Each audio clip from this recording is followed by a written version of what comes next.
nom de Jésus. Amen. Gloire à Dieu. Merci Seigneur. Merci pour ce temps. Et on ne veut pas perdre cette présence du Seigneur. Soyez les bienvenus à ce rassemblement de l'Église. Merci au Seigneur parce que quand il vient à notre rencontre, il y a des choses merveilleuses qui se passent. Amen. Avant de commencer peut-être à partager ce que le Seigneur a mis sur mon cœur, c'est aujourd'hui le dimanche national de l'Église persécutée. Et c'est un jour où beaucoup d'assemblées prennent du temps pour étudier ou pour prier pour les frères et sœurs qui dans le monde sont persécutés, sont emprisonnés, sont torturés, sont tués à cause de leur foi en Jésus. Nous, souvent, en fait, on se moque de nous, mais on ne fait que se moquer de nous. Il y a des hommes et des femmes qui finissent en prison parce qu'ils ont osé dire « Je crois en Jésus ».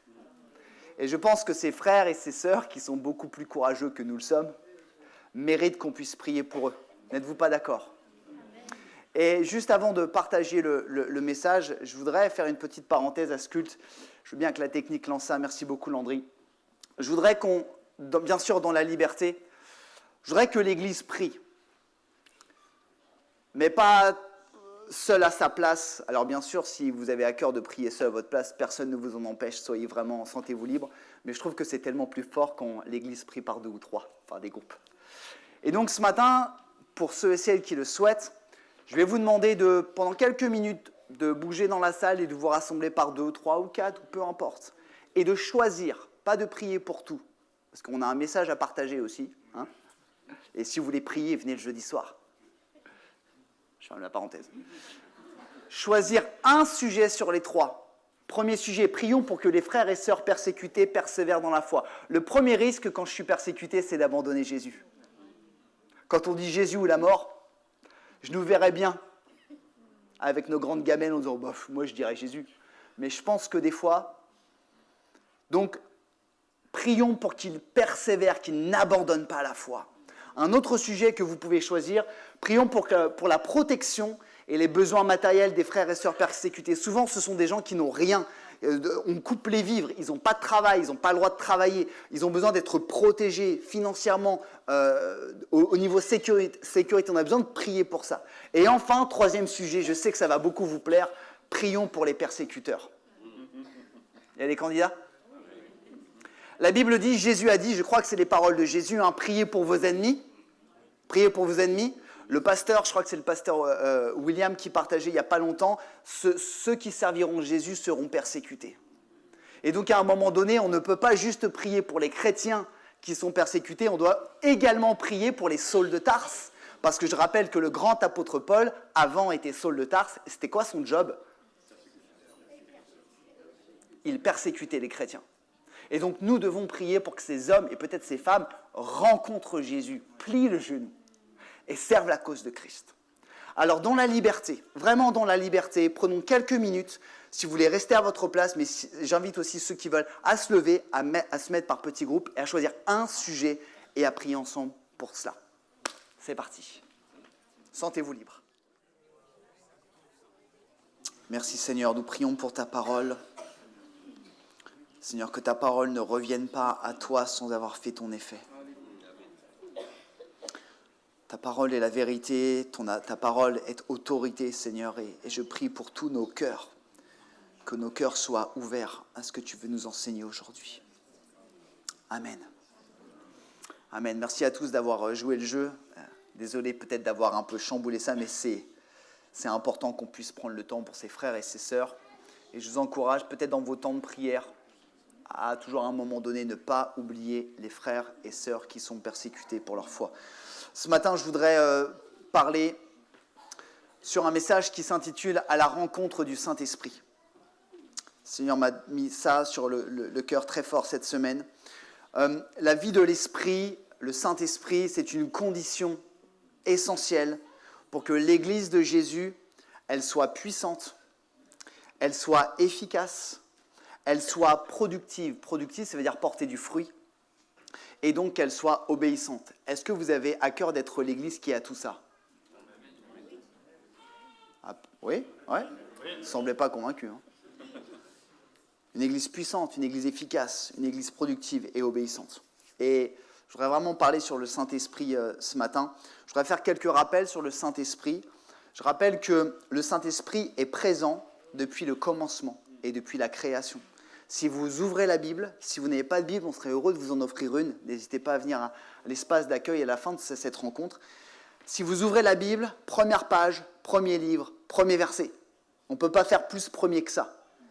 Genèse, chapitre 1, versets 1 à 2, il nous est dit « Au commencement, Dieu créa le ciel et la terre. Or, la terre était chaotique et vide, les ténèbres couvraient l'abîme, et l'Esprit de Dieu planait au-dessus des eaux. » Le Saint-Esprit était là dès la création avec Dieu. Ça, c'est une première chose. Le Saint-Esprit est partie intégrante de ce que nous appelons dans nos milieux croyants la Trinité divine. On parle toujours de Dieu le Père, Dieu le Fils et Dieu le Saint-Esprit. Ça veut dire quoi? Que Dieu se manifeste à travers, entre guillemets, trois entités. Le Père céleste, son Fils et le Saint-Esprit, l'Esprit de Dieu. C'est important parce que Jésus a demandé à ses disciples de baptiser au nom du Père, du Fils et du Saint-Esprit. Il n'a pas juste dit baptiser en mon nom, il a dit baptiser au nom du Père, du Fils et du Saint-Esprit. L'Esprit de Dieu est considéré dans la Bible comme une personne ou comme une personnalité parce qu'il nous est dit qu'on peut attrister le Saint-Esprit. Si vous lisez les versions grecques, vous revenez aux origines, il est souvent utilisé un pronom personnel pour le Saint-Esprit. Il, ce n'était pas marqué l'Esprit de Jésus, l'Esprit de Dieu, c'est il. Une personne à part entière. Et c'est une personne capitale, pourquoi? Parce qu'il existe un seul péché qui ne peut être pardonné. C'est quoi? C'est la gourmandise? Bon, sinon, on ne serait tous pas pardonnés. Hein. Ce n'est pas que le blasphème, c'est le blasphème contre le Saint-Esprit. Alors souvent, on se dit, mais c'est quoi?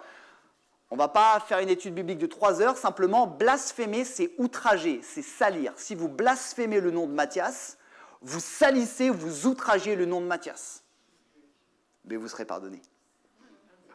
Si nous blasphémons contre le Saint-Esprit, donc c'est quand même une personne capitale. Jésus lui-même a dit, si on parle contre le nom de Jésus, ce sera pardonné. Mais si on parle contre le Saint-Esprit, ce n'est pas pardonné. C'est très important. Quelles sont les caractéristiques du Saint-Esprit? C'est un esprit qui est saint. Il n'y a pas de péché en lui, il est saint. C'est un esprit qui est parfait, puisqu'il est appelé l'esprit de la vérité. Pas la vérité du monde, la vérité en Christ. C'est un esprit qui est parfait, à tel point que dans l'Apocalypse, le dernier livre de la Bible, il est parlé des 7 esprits de Dieu qui sont devant le trône. Non pas qu'il y a 7 Saint-Esprits, c'est que l'Apocalypse utilise beaucoup de chiffres symboliques et 7, c'est le chiffre de la perfection. Donc l'Esprit de Dieu est parfait en toutes choses. C'est un esprit qui est sensible puisqu'il vient consoler, il vient comprendre les cœurs. C'est un esprit qui est, j'aime beaucoup ça, qui est puissant et surnaturel. Parce que c'est un esprit qui vient donner à des gens comme vous et moi, des gens qui sont faillibles, des capacités surnaturelles, les dons et les miracles. Le Saint-Esprit équipe le croyant pour sa mission. Et concernant le Saint-Esprit, je termine sur cette introduction, c'est aussi un domaine dans lequel il y a beaucoup de dérives et de déviances. Avez-vous remarqué? Quand on lit la parole de Dieu, on peut savoir, même si parfois c'est compliqué, on peut savoir si on est dans la vérité ou pas dans la vérité parce que c'est écrit. On peut aller vérifier. Par contre, le Saint-Esprit nous laisse une liberté. Donc certains et certaines font des choses complètement folles au nom du Saint-Esprit, et il y a des dérives et des déviances. C'est la raison pour laquelle la vie avec le Saint-Esprit, la vie de l'Esprit nécessite beaucoup de sagesse et de discernement. Je le dis, c'est important. On ne doit pas éteindre le Saint-Esprit, mais on ne peut pas faire n'importe quoi au nom du Saint-Esprit. Amen. 3 nécessités ce matin. Seigneur met sur mon cœur 3 nécessités. Première nécessité, nous devons avoir la nécessité de rencontrer le Saint-Esprit. C'est une nécessité de rencontrer le Saint-Esprit.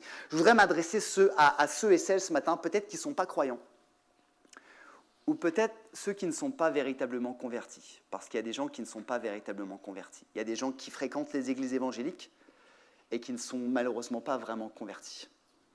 Rencontrer Jésus, rencontrer Dieu, c'est rencontrer le Saint-Esprit, qui est l'Esprit de Dieu qui est en Jésus. Cet esprit est capital parce que le Saint-Esprit nous permet de dépasser, de surmonter cet aveuglement spirituel que le monde a depuis la chute. Cet aveuglement spirituel qui empêche de voir Dieu à sa place, nous à la nôtre et Jésus à la sienne.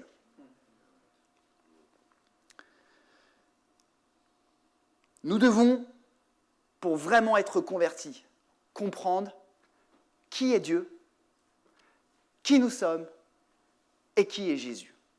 Et ça, vous pouvez avoir face à vous le plus grand ou la plus grande théologienne, ça doit être l'Esprit de Dieu qui doit nous convaincre. Amen. Parce que sinon, ça s'appelle une conversion intellectuelle et pas une conversion spirituelle. Je voudrais lire avec vous Jean chapitre 16, verset 8. Jésus parle à ses disciples. Lisez à quel point le Saint-Esprit est essentiel pour se convertir, suivre Jésus.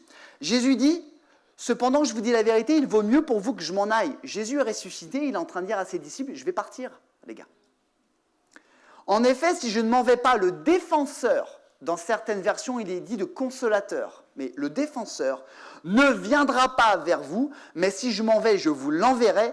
Et lisons cela ensemble. Quand il sera venu, il convaincra le monde en ce qui concerne le péché, la justice et le jugement.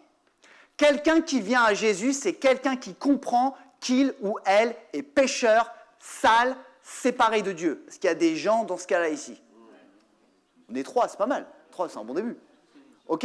Et je ne peux pas comprendre ça si le Saint-Esprit ne vient pas me le dire. Mais je ne comprends pas uniquement que je suis pécheur, je comprends que je suis tout pourri, excusez-moi, je suis tout pourri, mais Dieu est tellement amour. Et il m'aime tellement qu'il a donné Jésus pour moi pour laver tout ça. Et bien tout ça, ce n'est pas un processus intellectuel, philosophique, c'est un processus spirituel de l'Esprit de Dieu qui vient percuter ton cœur. Amen. Est-ce qu'il y a des gens qui ont vécu ça un jour dans leur vie? Wouh! Ça, c'est top. Ça, c'est de la bombe, ça. Et ça, c'est quand tu rencontres le Saint-Esprit. Si tu rencontres un chrétien ou une chrétienne qui te parle tous les jours, tu sais, Dieu t'aime, il est mort pour toi, Jésus est mort sur la croix, alléluia, ta. S'il va te répéter ça tous les jours pendant 15 jours, il va tellement te saouler que tu vas le croire. Mais c'est un processus intellectuel, ce n'est pas un processus spirituel. Il faut que tu rencontres le Saint-Esprit. La conviction de péché, de pécheur, pourquoi on dit qu'il faut se repentir pour se convertir? Il ne faut pas pleurer, il faut prendre conscience de qui on est. Il faut prendre connaissance de qui on est. Et ça, c'est vraiment une rencontre avec le Saint-Esprit. Je pose la question, qui est-ce qui t'a convaincu? Est-ce que tu es convaincu? Je voudrais également m'adresser aux croyants ce matin. Je pense que c'est important que nous prenions conscience qu'en tant que croyants et disciples de Jésus, nous avons bel et bien rencontré le Saint-Esprit et que le Saint-Esprit est bien en moi. Est-ce que tu es au clair avec ça? Est-ce que tu le sais? Est-ce que tu le crois? Est-ce que tu le crois que le Saint-Esprit est en toi? Depuis que nous avons reconnu Jésus comme Sauveur et Seigneur, on connaît ce passage dans la Bible, nous sommes le temple du... Ah ben c'est bizarre ça, on est le temple du Saint-Esprit.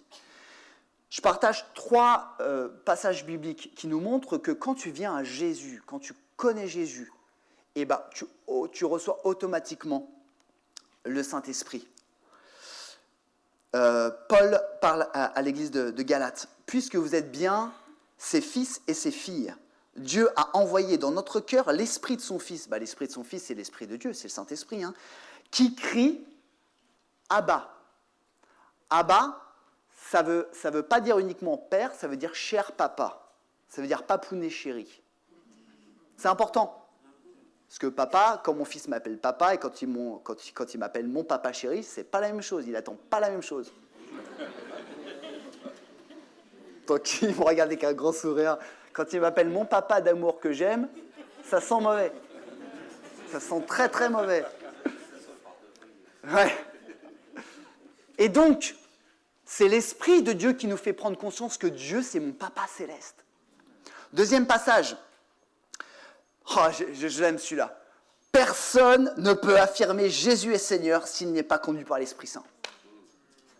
Alors si lors des rassemblements de l'église ou au volant de ta voiture, tu chantes en gardant bien les mains sur ton volant bien sûr, si tu dis Jésus est Seigneur, soit tu as pris une formule magique et tu ne comprends pas, soit tu es poussé par le Saint-Esprit. Donc le Saint-Esprit est bien en toi. Troisième passage, toujours dans 1 Corinthiens 2, chapitre 12, Paul dit « Or nous avons reçu non pas l'Esprit du monde, mais l'Esprit qui vient de Dieu pour que nous comprenions tous les bienfaits que Dieu a accordés par grâce. » On a chanté tout à l'heure, dans ma vie, tu as été fidèle, tu as été si bon pour moi. Quand on comprend que Dieu a tellement été fidèle, c'est que le Saint-Esprit œuvre en nous. Et je voudrais simplement dire au peuple de Dieu, tu as bien le Saint-Esprit en toi. N'en doute jamais. N'en doute jamais, le Saint-Esprit est en toi. Deuxième nécessité, nous devons être remplis du Saint-Esprit. Nous devons être remplis du Saint-Esprit. Il y a une différence entre avoir le Saint-Esprit et être rempli du Saint-Esprit. Je lis, je ne suis pas sûr que je l'ai ajouté, je crois que si, dans Acte 1, chapitre 4, 5, 4 à 5, Jésus est ressuscité et il se montre à ses disciples. Il leur dit, un jour qu'il prenait un repas avec eux, Jésus leur recommanda de ne pas quitter Jérusalem, mais d'y attendre ce que son Père, leur accorde le don qu'il leur avait promis. C'est le don que je vous ai annoncé, leur dit-il, car Jean a baptisé dans l'eau. Mais vous, c'est dans le Saint-Esprit que vous serez baptisés dans peu de jours. Si on regarde le mot grec, baptiser, c'est baptizo, ça veut dire submerger. Donc tu peux avoir le Saint-Esprit en toi, je peux avoir le Saint-Esprit en moi, mais je dois être submergé par le Saint-Esprit. Je dois être submergé et rempli du Saint-Esprit. Pourquoi ? Parce que ça fait bien ? Non, c'est parce qu'avec Dieu, tout a une utilité. Une utilité, en fait, tout simplement, pour accomplir la mission que Jésus nous donne. On ne peut pas remplir la mission que Jésus nous donne si nous ne sommes pas équipés par le Saint-Esprit. Quelle est cette mission ? Matthieu 28, allez donc dans le monde entier. Faites des disciples parmi tous les peuples, baptisez-les au nom du Père, du Fils et du Saint-Esprit, et enseignez-leur à obéir à tout ce que je vous ai prescrit. Et voici, je suis moi-même avec vous tous les jours jusqu'à la fin du monde. Le Saint-Esprit, le baptême dans le Saint-Esprit, la submersion par le Saint-Esprit est nécessaire pour bien accomplir la mission que Jésus nous donne. Si tu veux accomplir la mission que Jésus te donne et que tu n'es pas rempli du Saint-Esprit, c'est comme partir à la guerre sans armes. C'est comme partir... Donc tu vas y aller, hein, tu vas te battre. Hein. Tu ne seras pas très efficace. Vous savez très bien, pour ceux qui lisent régulièrement la Bible, je vous encourage vraiment à le faire. Lors de la Pentecôte, 5 jours après Pâques, je crois, il y avait 120 disciples qui étaient réunis ensemble. Vous savez ce qui s'est passé à la Pentecôte ? Est-ce qu'il y a des gens qui savent ? Oui ? Ok. Les disciples ont été remplis du Saint-Esprit. On ne parle pas de non-croyants, hein, on parle de croyants. Ok ? La Bible nous dit que le Saint-Esprit est descendu sur eux sous des formes de flamèches, de flammes de feu. Que s'est-il passé à ce moment-là ?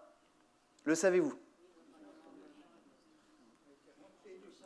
Oui, ils ont été remplis du Saint-Esprit. Et donc, que s'est-il passé ? Ok, ils ont parlé en langue. Leur langue natale ? Non, des langues qu'ils ne connaissaient pas. D'accord ? Ça veut dire quelque chose qu'ils n'avaient jamais appris, action surnaturelle, ils ont parlé en langue. Où est-ce que je veux en venir ? Souvent, le parler en langue dans nos milieux, c'est un peu « ouais, je ne sais pas, on fait pas ». La Bible, vous voulez suivre la Bible comme moi ? Vous voulez suivre la Bible comme moi ? Ok. La Bible montre clairement que le parler en langue est le signe visible du baptême dans le Saint-Esprit. À chaque fois que des disciples de Jésus ont prié pour que quelqu'un reçoive le Saint-Esprit, la personne a parlé en langue. On ne parle pas de quelle langue, que ce soit une langue céleste, une langue connue. Simplement, souvent, ça nous fait un peu peur. On met un peu ça de côté. On dit oui, moi je suis baptisé du Saint-Esprit, oui, peut-être. Clairement, la Bible, elle dit, quand je suis baptisé, quand je suis rempli du Saint-Esprit, je me mets à parler en langue selon ce que le Saint-Esprit me donne de faire. Et pas que mon frère qui est à ma gauche, il est pas mal son parler en langue, je vais le copier un peu. On rigole, mais des fois, on n'est pas loin de la vérité. Hein. Ok ? Et il nous est dit quoi? Qu'après que tous aient été remplis du Saint-Esprit, bien sûr, il y en a qui se sont moqués d'eux, mais après, ils ont annoncé l'évangile avec puissance. Oh, c'est bizarre ça. Ils sont remplis du Saint-Esprit, ils accomplissent la mission de Dieu avec puissance. Là où je veux en venir, c'est que, frères et sœurs, le baptême dans le Saint-Esprit, être rempli du Saint-Esprit, ce n'est pas une option. C'est la suite logique de la conversion. Quand je viens à Christ, alors il veut m'équiper pour bien accomplir sa mission. Je ne veux pas mettre de pression ce matin. Ok ? Mais je voudrais dire à tous les baptisés, à tous ceux qui ont pris le baptême il n'y a pas longtemps, et à tous les frères et sœurs peut-être qui ont pris le baptême il y a longtemps, si vous n'êtes pas baptisés dans le Saint-Esprit, vous devez rechercher le baptême dans le Saint-Esprit. Vous devez avoir soif. Vous devez rechercher. Pas parce que ça fait bien ou parce qu'un pasteur a dit que c'était bien, parce que c'est marqué dans la Bible et parce que le Saint-Esprit, le baptême est un équipement dont nous avons besoin pour accomplir la mission que Jésus nous demande avec puissance. On doit le rechercher. Et il n'y a pas de pression. Si ça fait 30 ans que tu es baptisé et que tu n'as pas reçu, ne t'inquiète pas. Ça ne veut pas dire que ta vie de chrétien est un échec. Non, il est temps, il n'est pas trop tard. Il n'est pas trop tard. Si ça fait 6 mois que tu es baptisé, eh ben recherche-le et ne lâche pas l'affaire tant que le Seigneur ne t'a pas baptisé. Ne lâche pas l'affaire.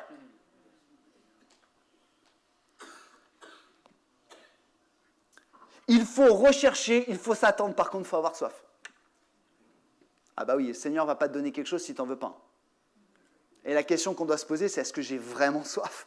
Est-ce que tu as vraiment soif du Saint-Esprit?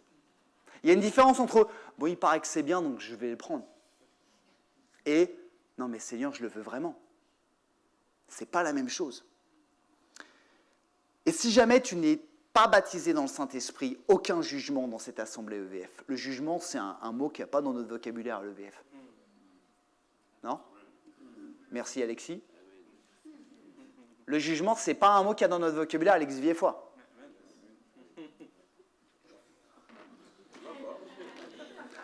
Le monsieur te dit, alors ceux qui ne sont pas d'accord et qui jugent, on va prier pour vous, donc ne dites rien. Ceux qui ont un tantinet un peu de foi en Jésus, le jugement, ce n'est pas quelque chose qu'on pratique à EVF? Amen. Merci. Faites peur. Si tu n'es toujours pas baptisé du Saint-Esprit, je t'invite à te poser plusieurs questions. Peut-être que tu n'es pas réellement converti. Peut-être que tu n'as pas rencontré le Saint-Esprit. Peut-être que tu viens à l'église pour accompagner quelqu'un parce que tu aimes bien l'ambiance, les chants, et il n'y a pas de mal à ça. Mais Jésus ne peut pas venir à notre rencontre et pas nous remplir du Saint-Esprit. Ça ne marche pas. Peut-être que tu n'es pas réellement converti. Peut-être que tu n'es pas assez sanctifié. La Bible dit que nous sommes des vases. Et si mon vase il est sale, si je passe ma vie à faire des choses qui sont sales spirituellement, le Saint-Esprit ne viendra pas me submerger. Ça, c'est clair et net. Et peut-être que je n'ai pas soif du Saint-Esprit.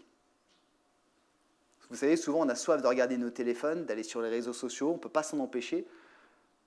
On a soif de, je ne sais pas, de plein de choses. Mais est-ce qu'on a vraiment soif d'être rempli du Saint-Esprit? Tellement soif du rempli.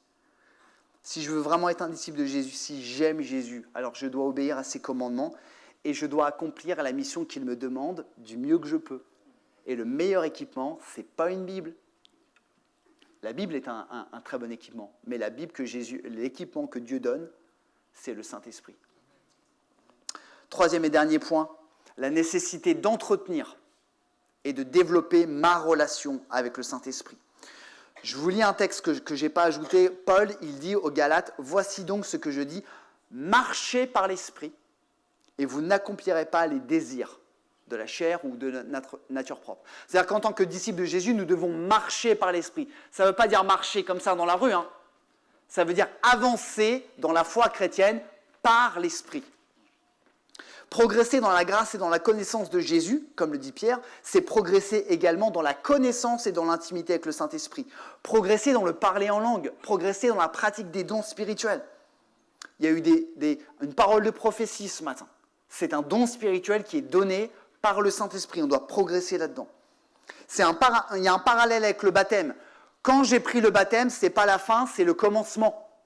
Quand je suis rempli du Saint-Esprit, ce n'est pas la fin, c'est un commencement. Je dois rester submergé. Pourquoi dois-je rester submergé par le Saint-Esprit? Première raison, c'est parce que rester rempli du Saint-Esprit nécessite des efforts. Nous sommes encore dans un corps qui est imparfait et qui est pécheur. Qui, ici, a encore des mauvais penchants? Tous, oui, mais voilà, ok. Les mauvais penchants, c'est parce que je suis encore dans un corps, d'accord, qui est pécheur, qui a été maudit à cause du péché. Quand Jésus nous sauve, il régénère notre âme, notre esprit. Vous n'allez pas, à la conversion, on ne va pas faire 1m90, avoir des tablettes de chocolat puis des gros muscles. Par contre, ton âme, elle a des tablettes de chocolat et des gros muscles quand Jésus régénère ton âme. Amen. Mais on est dans un corps qui est pécheur. Donc en fait, notre corps, notre chair, nous éloigne de Jésus. En plus de ça, nous sommes dans un monde pour qui l'évangile est une folie. Un monde qui n'aime pas Jésus, un monde qui ne veut pas entendre parler de Jésus. Mon corps, plus l'influence du monde, plus les réseaux sociaux, plus les informations, c'est pas très aidant, non? C'est pas très aidant. Donc nous devons continuer à rester submergés du Saint-Esprit. Deuxième raison, pourquoi être submergé du Saint-Esprit? Je vais prendre une analogie pour ceux qui aiment bien les voitures. C'est la marche chrétienne consomme beaucoup de Saint-Esprit.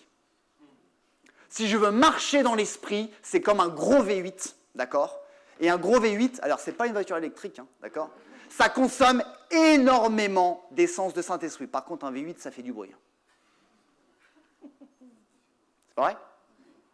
Donc, est-ce que tu veux que quand tu viens devant les gens qui ne connaissent pas le Seigneur, ça fasse vroom, ou ça fasse... Je ne rentrerai pas dans des débats écologiques, ce n'est pas le moment. Tu as un gros V8, Jésus t'a donné un V8 ou un V12 avec beaucoup de puissance, gloire à Dieu. Tu avances, tu n'as plus d'essence. Il faut faire quoi? Il faut remplir. Et souvent on se dit, oh Seigneur, merci, tu m'as donné un super V8. Vroom, vroom, vroom. Je comprends pas, je suis en panne sèche. Remplis. Et plus tu vas vite, plus tu consommes, plus tu prends d'essence. Gloire à Dieu pour ça. Vous comprenez un peu l'analogie? Il n'y a pas parlé de V8 dans la Bible. Je préfère vous le dire. Quoi? Si tu veux marcher par l'esprit, tu vas consommer de l'esprit. Si tu consommes de l'esprit, sois rempli, pas que le dimanche. Le lundi, le mardi, le mercredi, le jeudi, le vendredi, le samedi, le matin, la nuit. Quand tu te lèves la nuit, prie le Seigneur. Seigneur, remplis-moi. Ça ne va pas dire que tu vas te rouler par terre et faire un salto dans ta chambre. Remplis-moi, Seigneur. Il est essentiel d'entretenir et de développer ma relation avec le Saint-Esprit parce que je peux réduire ou perdre le Saint-Esprit. La Bible nous dit que même si le Saint-Esprit s'est déversé dans le Nouveau Testament, la Bible dit clairement, vous pourrez relire 1 Samuel, que le roi Saül, le premier roi du peuple d'Israël, était rempli de l'Esprit de Dieu, il était même oint. Qu'est-ce qui s'est passé? Cet homme a désobéi à Dieu, Dieu lui a retiré son esprit. Donc il avait quelque chose, il a perdu quelque chose. Il nous est dit également, Paul dit dans Éphésiens 4,30, « N'attristez pas le Saint-Esprit de Dieu. Car par cet esprit, Dieu vous a marqué de son sceau comme sa propriété pour le jour de la délivrance. » Ça veut dire quoi? Si j'ai le Saint-Esprit, si je suis rempli du Saint-Esprit, mais que je pêche ou que je persiste dans le péché, le Saint-Esprit ne peut pas rester dans un vase qui est sale. Le Saint-Esprit est saint. Plus je me sanctifie, plus le Saint-Esprit va faire sa demeure. Et plus mon réservoir va grandir. Moins je fais la volonté du Seigneur, plus je fais de compromis dans ma vie en disant non mais c'est bon, c'est pas grave, le monde est comme ça, en fait plus la quantité de Saint-Esprit diminue. Donc c'est une jauge. Et il est clairement marqué que dans les temps que nous vivons, nous avons besoin que la jauge elle soit pleine, frères et sœurs. Nous avons besoin d'hommes, de femmes, de jeunes et d'enfants remplis de la puissance du Saint-Esprit. Amen, vous le croyez?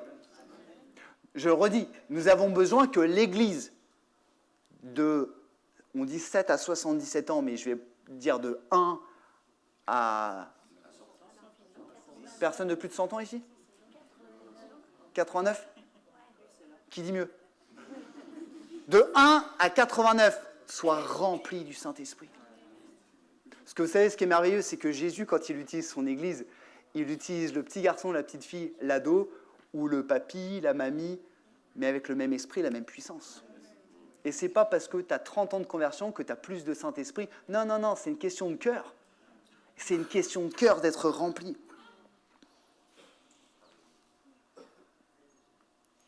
Alléluia, je voudrais, faut compris là. Je pense que c'est important compris. Et je voudrais qu'on puisse prendre un temps de prière. Je voudrais qu'on se mette devant le Seigneur. Alléluia, Seigneur Jésus. Alléluia, gloire au nom du Seigneur Jésus. On va tellement être conduit par le Saint-Esprit ce matin. Je ne vais pas aller plus loin, mais je ressens vraiment cette nécessité d'aller plus loin. Frères et sœurs, amis qui êtes là ou peut-être qui nous suivez sur la chaîne YouTube, il est vraiment temps que l'Église de Jésus soit puissante, soit efficace. On ne peut pas faire sans le Saint-Esprit. On ne peut pas faire sans le Saint-Esprit. Et ce matin, le Seigneur me pousse, je crois que c'est le Saint-Esprit qui me pousse à faire 3 appels, les 3 en même temps. Alléluia. Alléluia.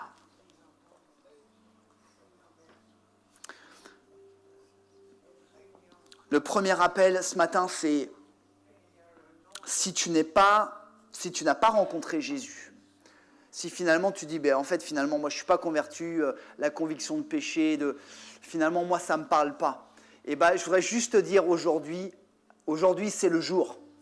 Aujourd'hui c'est le jour où tu peux venir à la rencontre du Saint-Esprit, où tu peux venir à la rencontre de Jésus. Et ce n'est pas nous qui allons te convaincre. Si tu viens de tout ton cœur avec soif et tu dis « Jésus, je vais juste te rencontrer le Saint-Esprit », alors le Saint-Esprit viendra dans ta vie. Et tu seras convaincu de péché, de justice et de jugement. Et tu viendras à Jésus et alors tu seras sauvé. Ça, c'est le premier appel que je voudrais faire. Le deuxième appel ce matin, si tu es un disciple de Jésus, si tu es croyant, si tu as accepté de suivre Jésus, mais que tu n'es pas rempli du Saint-Esprit, que tu ne parles pas en langue, aujourd'hui est aussi le jour pour que tu sois baptisé dans le Saint-Esprit. Ce n'est pas nous qui allons te baptiser, c'est Jésus qui va te remplir du Saint-Esprit. Nous, on va juste prier. Et si vraiment tu as soif, de recevoir ça, alors tu seras rempli du Saint-Esprit. Troisième appel ce matin, si tu es chrétien, tu es rempli du Saint-Esprit, mais tu as laissé le réservoir à moitié vide et tu n'as pas pris conscience qu'il faut être rempli du Saint-Esprit chaque jour pour déborder. Et que tu as besoin d'être renouvelé dans le Saint-Esprit. Et c'est mon troisième appel. Et je voudrais que pendant qu'on puisse prier, pendant que nos têtes sont courbées, si tu fais partie du premier appel, du deuxième appel ou du troisième appel, je t'invite à venir sur le devant. Je t'invite maintenant à venir sur le devant et l'équipe pastorale priera pour toi, mais je t'invite à dire, moi je viens pour ça. Je viens pour rencontrer Jésus. Je viens pour être baptisé dans le Saint-Esprit. Je viens pour être renouvelé dans le Saint-Esprit. Amen. Je vous invite à prier et j'invite ceux et celles qui le veulent à s'avancer. Pendant que mon frère joue, je voudrais inviter l'Église à prier. Alléluia. Seigneur Jésus, merci.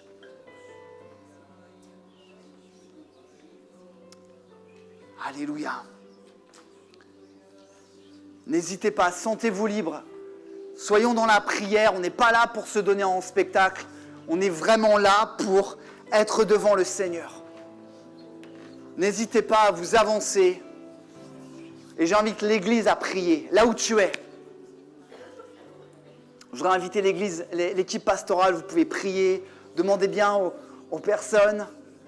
Et au nom de Jésus, on prie. Là où tu es, tu peux prier pour les gens qui sont debout. Alléluia, n'hésitez pas à venir sur le devant. Alléluia.